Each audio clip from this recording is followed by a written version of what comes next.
I've come to Sandhurst in Surrey, the British Army's Chief Officer Training College, to ask what role the sacred has in 21st century conflict.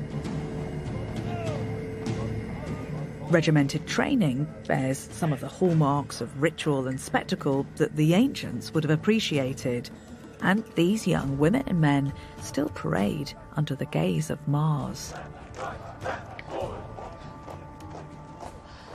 That's Mars and Minerva up there, and young officers who pass out here talk about passing out under the watchful eye of the god of war and the goddess of wisdom.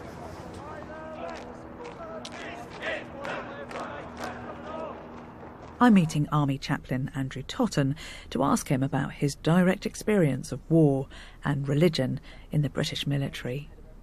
You walk in here under those brilliant figures of Mars, the god of war, and Minerva, the goddess of wisdom, on the pediment. Do you think they actually mean something to the officers who train and have trained here? I think there is that desire to look back to your classical roots, to look back to Rome, to look back to Athens.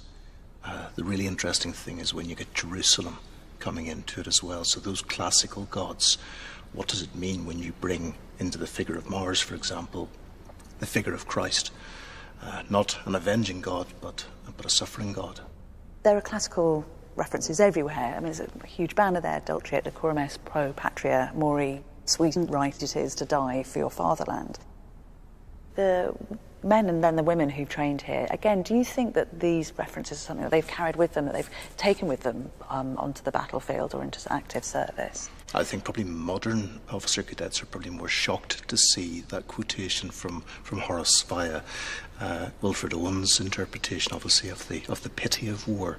And of course, war is a pitiable thing. Do you think there can be ever such a thing as a sacred war? No. No, war can't be sacred, but the foundational principles of the British law of armed conflict include those of humanity, of reducing suffering. So it's life, not war, that is sacred. As a historian, I see through recorded time men who have been happy to call themselves soldiers of Mars. Is this a tradition that you can imagine continuing into the future?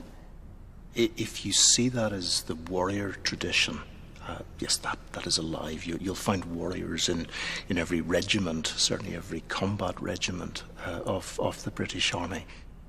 Some people say that there's a similar intensity to being in active service, to fighting on the battlefield, and a religious experience. I think certainly of a particular patrol in Afghanistan where the soldiers came under ambush, and in the course of that had to respond and begin to fight back against the enemy.